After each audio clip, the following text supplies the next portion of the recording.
गीता अध्याय 8 श्लोक संख्या भी आज 8 है। अभ्यास योग युक्तेन चेतसा न अन्यगामिना परमं पुरुषं दिव्यं याति पार्थनु चिंतयन्। पहले श्लोक में भगवान ने बताया, हे अर्जुन, तुझे क्या करना चाहिए।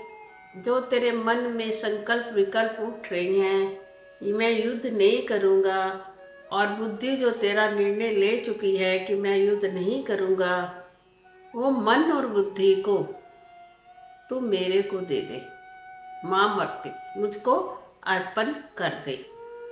और क्या कर, हर समय मेरा चिंतन कर। और अब जो समय आया हुआ है तेरे पास, तेरे सम्मुख जो कर्तव्य कर्म आया हुआ है युद्ध करना, वो भी तू युद्ध भी कर और मेरा ध्यान भी कर। पिछले श्लोक में श्री कृष्ण ने अर्जुन से ये वाली बात कही। अब देखो, युद्ध चल रहा हो और युद्ध के समय हमारा ध्यान कहाँ होगा? युद्ध में होगा ना। यहाँ श्री कृष्ण कितनी विरोधी बात कह रहे हैं कि तू युद्ध भी कर और चिंतन किसका कर? मेरा कर। ये कैसे संभव हो सकता है ना। तो अर्जुन को ये मन में उठा, ये कैसे संभव हो सकता है। तो फिर भगवान अर्जुन को उसका बताते हैं कि साधन तू किस प्रकार कर सकता है। कहते हैं अभ्यास योग, एक तो तू योग कर, एक तू अभ्यास कर। दो बातें होगी ना। देखो, संसार में हर वस्तु अभ्यास से जल्दी प्राप्त होती है। जिस चीज़ का हमें अभ्यास होता है ना, वो हमारे लिए सरल हो जाती है। आप सबको भी पता होगा। अगर हमें काम करने का, एक औरत है उसको काम करना नहीं आता, उसको अभ्यास नहीं है, उसके माँ बाप ने एक लड़की को सिखाया ही नहीं कि तुमने कार्य कैसे करना है, जब वो अपने ससुराल जाती है तो उसको बहुत कठिनाई होती है, क्योंकि उसको घर के कार्यों का अभ्यास ही नहीं था। तो ऐसे ही देखो, दो चीजें हैं, एक तो संसार का अभ्यास, एक होता है परमात्मा का अभ्यास। संसार का जो अभ्यास है ना, वो हमें सीखने की जरूरत नहीं पड़ती ना। बचपन से ही हमें अपने आप ही सब बातें आनी शुरू हो जाती हैं। जैसे जैसे समय बीतता है, संसार हमारे मन में अपने आप राग आ जाता है, अपने आप द्वेष आ जाता है, अपने आप द्वैत। सारा संसार क्या है? द्वैत। और दो चीज़ें हमारे मन में, छोटे से बच्चे को भी कह दोगे ना, अपना खिलौना मुझे दे दे, कहेगा नहीं ये मेरा है, ये मेरा है। ये मेरा उसको किसने सिखाया? कोई माता पिता ने तो नहीं सिखाया ना। जन्म जन्म का अभ्यास है उस बच्चे को मेरा मेरा करने का। वो हर वस्तु को वो अपनी अपनी कहता रहता है। यहाँ श्री कृष्ण ने कहा अभ्यास कर और योग कर, दो बातें करी। अब किस चीज का अभ्यास करे? संसार का अभ्यास तो अर्जुन को है ना। अर्जुन को संसार का अभ्यास ना होता तो वो युद्ध करने में बैठ जाता। परंतु संसार का अभ्यास क्या है? उसके भीतर अपने जितने भी सगे संबंधी हैं उनके प्रति मोह जागृत हो गया। तो संसार का अभ्यास तो उसको हो गया, अपने आप ही हो गया। श्री कृष्ण ने नहीं बताया। अब योग का अभ्यास श्री कृष्ण बताएंगे। कहते हैं तू योग कर, यानी कि तू काम भी कर और मेरे को भी याद कर। जो व्यक्ति योग करना सीख जाता है, अब योग भी कई प्रकार के होते हैं, जैसे ध्यान योग। और जब हमारा ध्यान योग परिपक्व हो जाता है तो हम हाथ से कोई भी क्रिया करें, परंतु मन हमारा वहीं पे होता है, क्योंकि हमें अभ्यास हो गया है सारा दिन परमात्मा का चिंतन करने का। योगी जनों को ये अभ्यास होता है ना, क्योंकि योग में स्थित रहते हैं हमेशा। हमें ध्यान लगाने के लिए अभ्यास करना पड़ता है, प्राणायाम करना पड़ता है, प्राणों को स्थिर करना पड़ता है, मन को स्थिर करना पड़ता है, तब जाके हमारा योग जो है सिद्ध होता है। वो भी सबका नहीं होता, थोड़ा थोड़ा।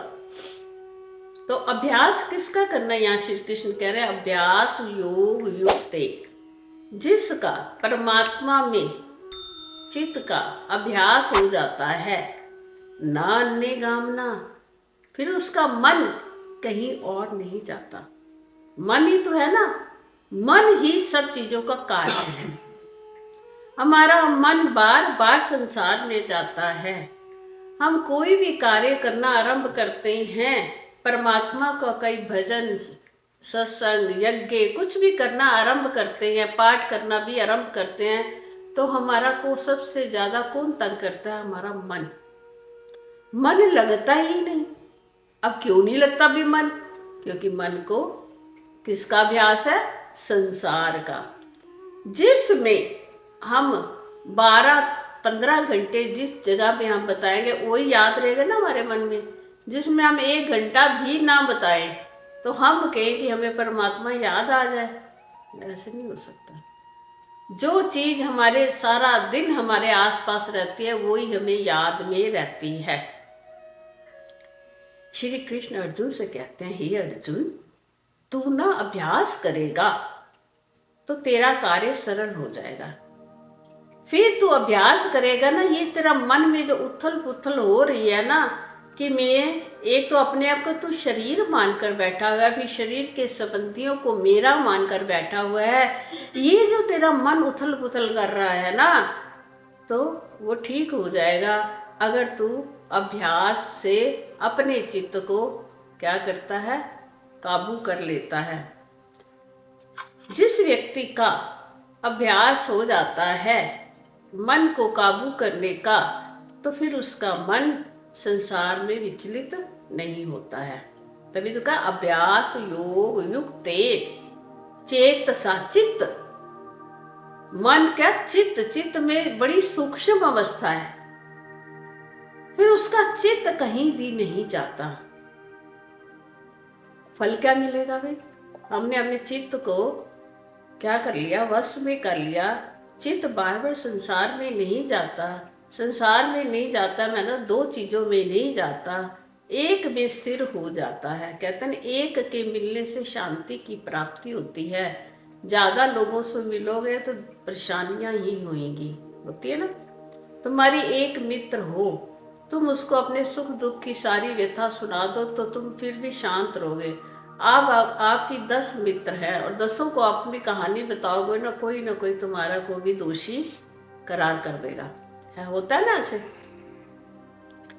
तो एक के साथ प्रेम करने में ही शांति है।